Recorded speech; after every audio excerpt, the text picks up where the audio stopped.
Dress code enforcement gone too far? This morning, parents and students from an Olean Middle School are outraged. Chipotle delay. The long-awaited Mexican grill restaurant coming to town opens later than expected. Very thankful to get my two assistants, Tiara and Kelsey, here. They're outstanding. Bonnie's women's basketball hires 2 new assistant coaches and a look at what's next for the team. Friday looks great. Partly cloudy skies, temperatures near 80 degrees. It's warm today, followed by some cooler weather. Aaron Menkowski brings you your weekend weather. Sbu-Tv starts now.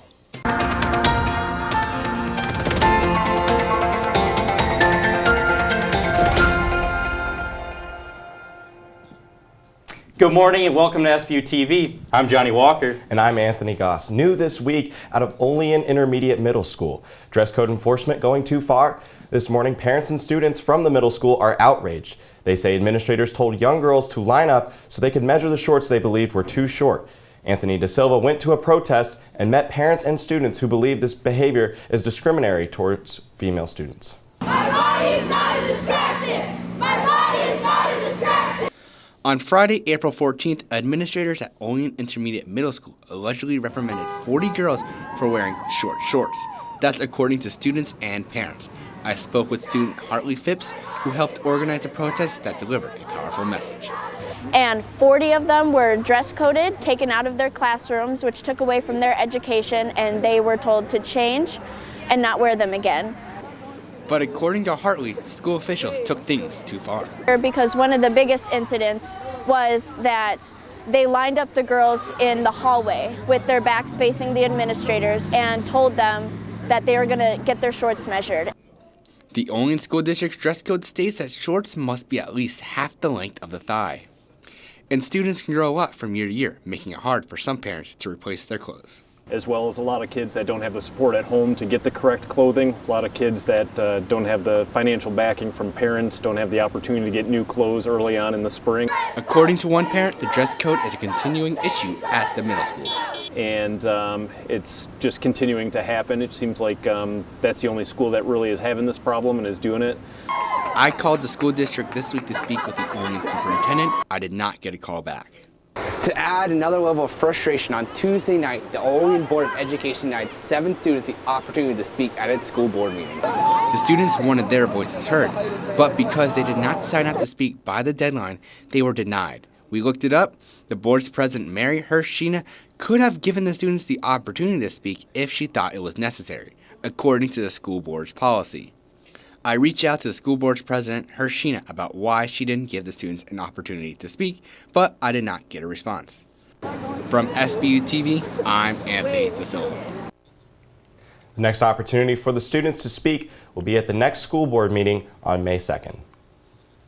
Lots of sunshine this morning after a chilly week. WKBW's Aaron Menkowski has your weekend forecast. Hey everyone, I'm Chief Meteorologist Aaron Menkowski with your Sbu-Tv weather forecast. Friday looks great. Partly cloudy skies, temperatures near 80 degrees. Then the wet weather returns on Saturday. Rain showers are likely. Temperatures in the mid-60s. Much cooler on Sunday. Mostly cloudy skies with highs in the upper 40s. Thanks for that weather update, Aaron. And now an update on the Bonnie's women's basketball program. Newly reintroduced head coach Jim Crowley has hired the first 2 members of his staff. Tiara Johnson, now associate head coach, and Kelsey Rombach, added as assistant coach. Crowley is very familiar with Johnson and Rombach. They both played under Crowley during his first stint as Bonnie's head coach. And both were also on Crowley's staff while he was the head coach of Providence. Now, these hires come well over a month into Crowley's tenure as head coach, and the university continues to advertise more job openings within its women's basketball program. I spoke with Jim Crowley to learn more. Very thankful to get my two assistants, Tiara and Kelsey, here. They're outstanding. But before adding that pair of assistants, Crowley was the lone staff member for a program that normally boasts at least 6. And it gave me extra time with the players. It gave me extra time with people in the program, so we could accelerate the learning curve for both of us. And despite a lack of supporting staff, Crowley says his program hasn't fallen behind. Where we might be behind, but I think we've caught up very quickly, is finding the right people here, knowing our roster and what we need to add to that. Regardless, St. Bonaventure continues to advertise job openings within its women's basketball program. Open positions include video coordinator, director of basketball operations, and even more assistant coaching jobs. However, Crowley says filling out the roster remains his top priority. If there's a decision to make, hey, do we spend time on roster or do we spend time on staff? Right now it's on roster. But Crowley also said he expects to hire at least 2 more assistant coaches. So we do have a couple more people to hire. And as for a timeline, there really isn't one. Yeah, we're going to get the right people. The timeline is get the right people. And to catch any important updates on the women's basketball team throughout this offseason, make sure you're following Sbu-Tv on Instagram and Facebook. New yesterday, the Chipotle and WellNow complex on West State Street should be open by late May, says Gleason Construction. Chipotle's completion date is June 14, although the company wants it completed by the end of May. It was supposed to open this month, but engineering issues and redesign have led to some delays. Important to note, the Wayne Street WellNow complex, just the WellNow location will remain open. Chipotle will feature an outdoor seating area and a Chipotle drive-through experience, and also a full dine-in experience. St. Bonaventure is celebrating the Festival of Holi today, and our Patrick Vogel talked with the organizers of the event. Holi, a festival recognized for its bright colors and cheerful atmosphere. But it is also a celebration of many other things. Holi is a major Hindu festival and holiday. It basically celebrates the celebration of good over evil, celebration of love between 2 major Hindu deities, Krishna and Radha, and also it celebrates the coming of spring. The origins of Holi are in India, but its influence has spread across the western part of the world. It started in India, but it just to like the Indian sphere of influence, it spread to like other. Well, it started in like one subculture of India, but it's spread to many different places, and like even in the West, it's become kind of a known thing. People know what Holi is. So. SBU Asia organized an event for Friday afternoon to celebrate the festival, and they have some recommendations. So we have tons of different colored powders, we have water guns, and really just like, and we'll have music playing definitely, and everyone will go out there, and it's recommended, traditionally everyone does wear like a white shirt. Holi is a festival to celebrate the beginning of spring, but it is also a way to have fun and just enjoy the moment. Everyone goes out there, you grab powder or water or even a water gun, and everyone just sprays each other. You like put color on each other's face and kind of, enjoy the moment. For Sbu-Tv, I'm Patrick Vogel. The Holi celebration will take place in the grass fields behind the Riley Center and will be from 3 p.m. to 6 p.m. New this week, will Salamanca schools keep their warrior mascot? Wednesday, New York State's Board of Regents banned mascots that portray indigenous peoples. But a caveat, a school district could keep their mascot if they receive permission from an indigenous group. Salamanca School District is the only district in America completely inside a native territory. Yesterday, Sbu-Tv sat down with the man who created Salamanca's warrior identity, famed Seneca artist Carson Waterman. He says New York State is doing more than just getting rid of logos. He feels his identity is disappearing. You asked me what bothers me. That bothers me. What I provided to the school system, when I look at that, I feel very disturbed by it, because we are who we are and we have an identity. More on that on our Sbu-Tv socials this weekend. And after the break, Johnny's Washington brings you a way to reduce your carbon footprint. And a live look at North Union Street this morning. Very sunny out. It's 10:09 a.m. We'll be right back. Jordan knows he shouldn't eat this entire bowl of nachos. Nick, the screen's not moving behind us. We need to fix that. Right, because a few hours ago in the middle of happy hour, he recognized a sign. Not from the gods or a bolt of lightning, but from a double heart, a kissy face, and a fourth ha in ha ha ha. That's when Jordan knew he was buzzed. So when it was time to go, he got a ride home instead of driving. Be a legend like Jordan. Recognize your buzzed warning signs and get a ride home. Buzz driving is drunk driving. Baby, you see, I cannot set you free. My lonely days are gone. That's why I'm never gonna let you go. Never gonna let you go. Babe, I'm never gonna let you go. No, never gonna let you go. Here you go. Thank you. Thank you.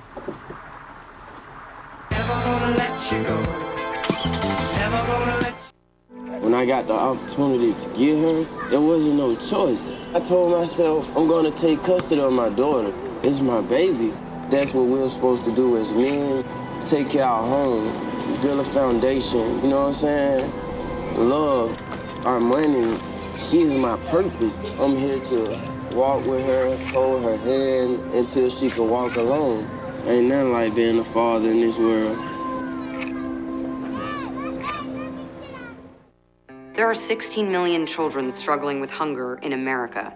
That's 1 in 5 daughters, sons, neighbors, and classmates who don't know where their next meal is coming from. Yet billions of pounds of good food go to waste every year. It's time we do something about it. Feeding America is a nationwide network of food banks that helps provide meals to millions of kids and families in need. Visit feedingamerica.org to help them feed even more. Together, we can solve hunger. Together, we're feeding America. In honor of Earth Day, this week, our John East Washington looked into how St. Bonaventure is using fashion to protect the Earth. Planet Earth is our home, and we should do everything in our power to save it. The fashion industry accounts for nearly 10% of humanity's carbon emissions, according to a MacArthur Foundation study. To decrease carbon emissions, we can use sustainable fashion, which is clothing that is environmentally friendly. St. Bonaventure community normally puts on its annual trash and fashion show as a way to raise awareness for recycling. Now, the show allows students and designers to create outfits made from at least 90% materials that are recycled, unlike the outfit I'm wearing. The event started as part of a nationwide effort to reduce waste. Quick Arts Center curator Sean Conklin recalls one of the outfits he helped design, made of 500 bottle caps. I saw a bartender taking the beer bottle tops off, and I said, "What do you do with those, at the end of the night?" And they said, "We just throw them away." So I actually asked if they would keep them over the course of 4 months, and we used it to make this giant fringe skirt. In the show's early days, Conklin also modeled in the show. Conklin pointed out the value of how materials can be transformed into something new. There were so many creative uses that just totally transformed these items. And then when you start to think back to what it was originally and what it has now become, that transformation to me really speaks to the spirit of recycling, right? This idea of recycle, reduce, reuse. For Sbu-Tv, I'm John East Washington. Never thought I'd hear of trash fashion, but John East, you have proved me wrong.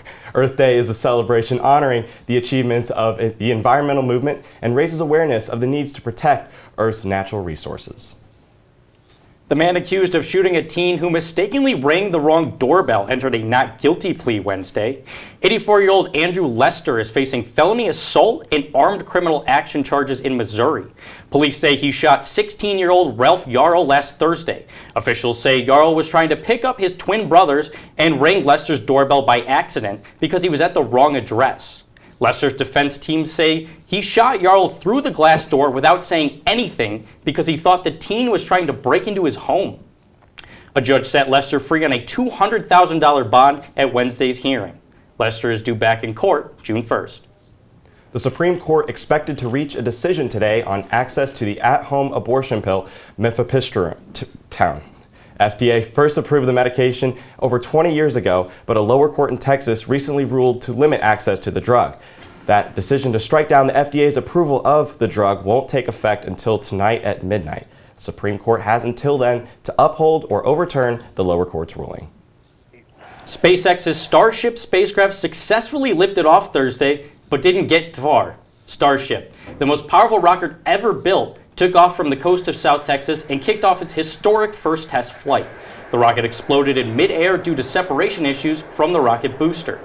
The first test flight comes after years of regulatory hurdles and public hyping from SpaceX CEO Elon Musk. SpaceX believes Starship could be the rocket that returns astronauts to the moon one day, or even takes the first trip to Mars. After the break, see how the Jandoli School of Communication honors one of its late professors. And the time is currently 10:14 a.m. and here's a look at downtown Olean. Stay with us on this Friday morning.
Jordan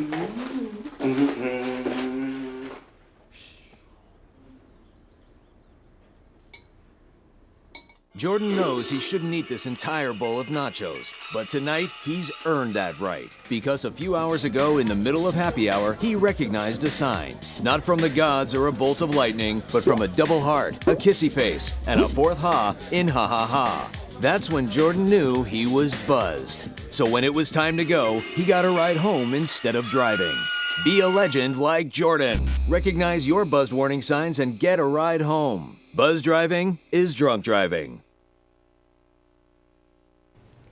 Welcome back to Sbu-Tv this morning. Thanks for joining us.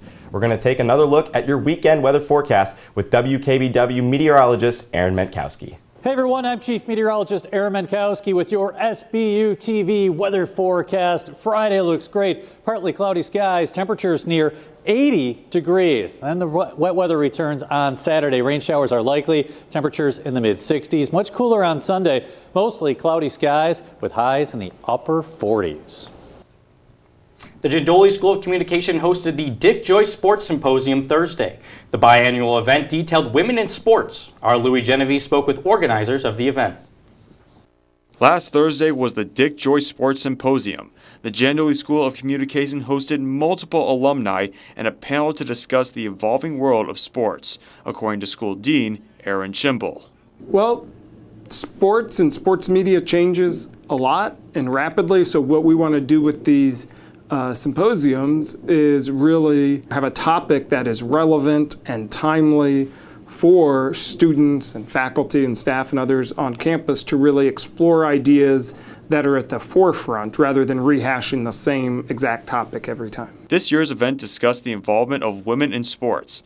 Panelists and Martin Group Public Relations Manager Amy Moritz said this panel will educate young women and inspire them to take roles in the sports world. I think that anytime that you can see women talking about their experience in sports and lift other women up, I think that anytime that it's given a platform, my hope is that women will see that, and young women coming up will see that and see that there's a rich history that they can lean into for support, not just other women, but men too. For Sbu-Tv, I'm Louis Genevieve.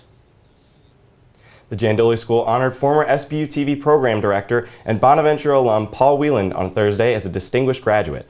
Whelan is a graduate of the 1959 class and the 25th graduate to receive this honor. A legendary communications pro, Paul Whelan is remembered by many for his iconic pranks and jokes. Many former students, colleagues, friends, and family were in attendance for the revealing of his plaque.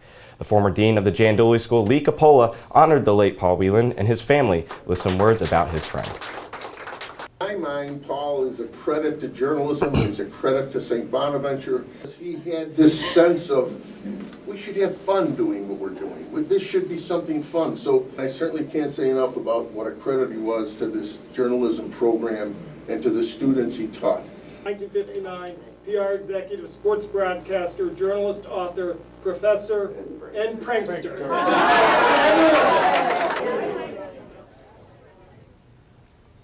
The late professor and program director of this very broadcast will forever be with the Jandoli School, after being one of the 25 graduates to be honored.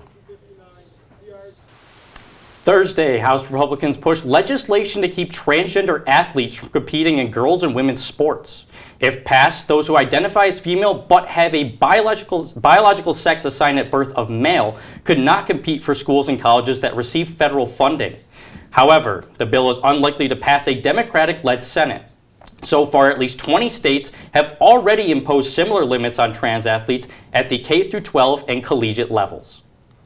Coming up in sports, Jim Engelhart receives the John Domino Award for his impressive career in sports media, and the women's lacrosse team chases history on Saturday afternoon. Stay with us. And when we come back, the Buffalo Bills' Damar Hamlin cleared to play after a life-threatening injury. That's next.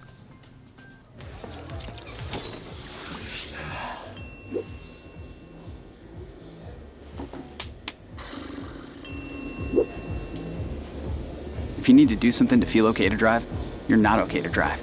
Don't drive buzzed.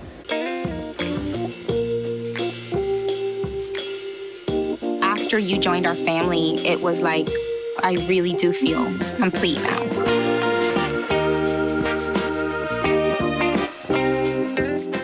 When I was in foster care, I never knew when I would have to move, so I always had my suitcase ready to go. Then one day, I was adopted. My new parents opened their hearts and home to me. My parents cook my favorite breakfast for me every morning. My parents take me on trips I never thought I would go on. They gave me a home and an even better reason to use that suitcase. My parents aren't perfect, but they're perfect for me. Look at that, it's so sad.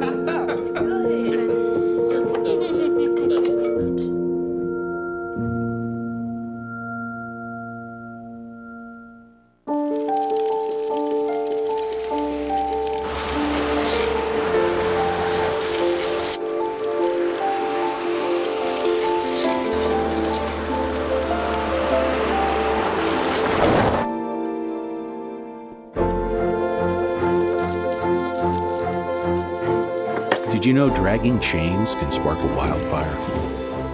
Only you can prevent wildfires.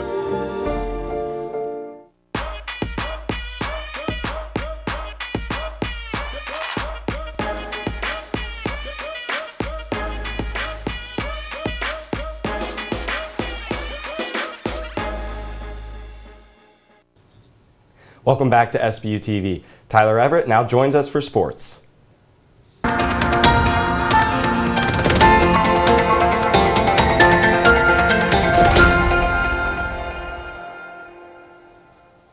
Hello and welcome back to Sbu-Tv Sports. I'm Tyler Everett.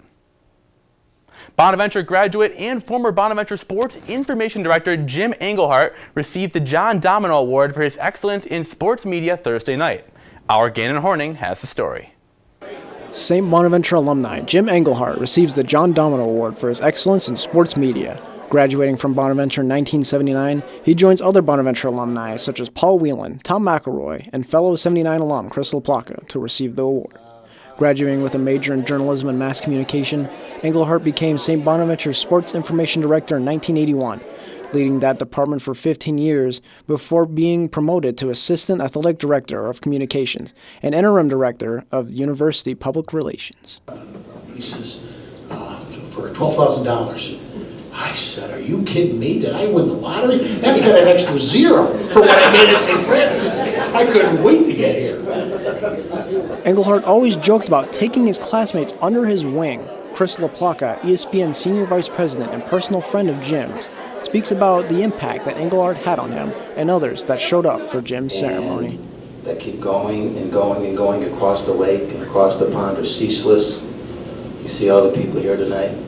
Your coaching tree is vibrant.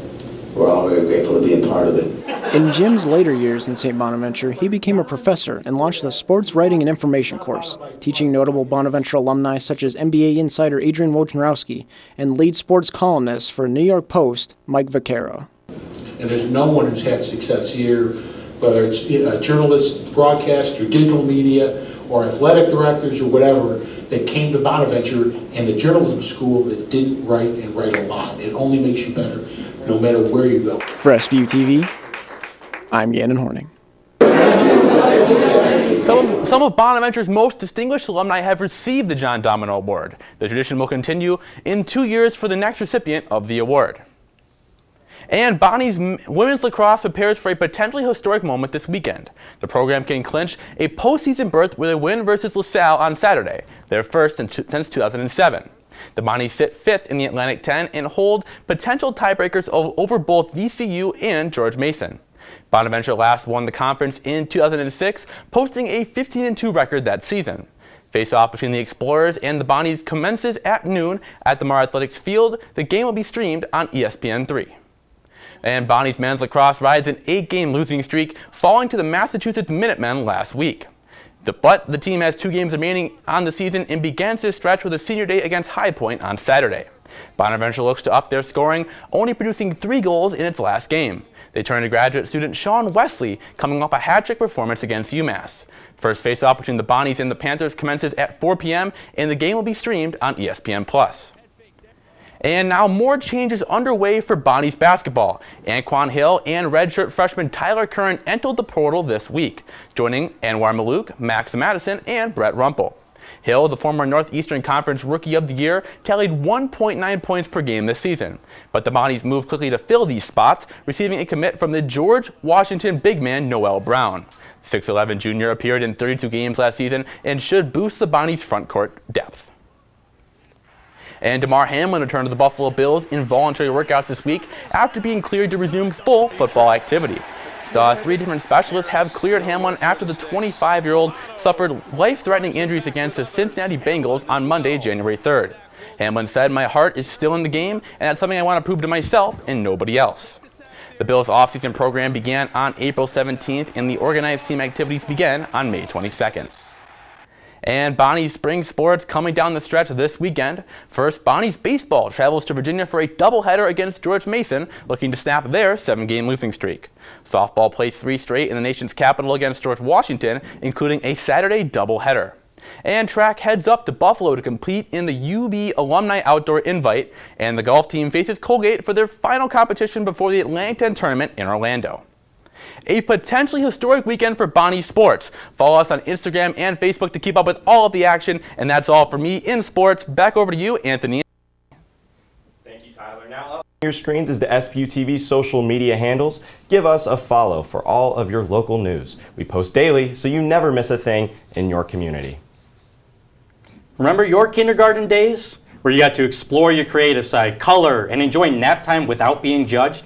Well, today is the perfect day to reflect on that. It's National Kindergarten Day. It's the birthday of German educator Friedrich Froebel, who started the first kindergarten in the 1800s. Today, nearly all states require districts to offer some form of kindergarten for 5-year-olds. Well, Johnny, I know I could use a snack and a nap right now. I don't know about you. But while we do that, thank you for joining us on Sbu-Tv this morning. I'm Anthony Goss. And I'm Johnny Walker. Have a great Friday.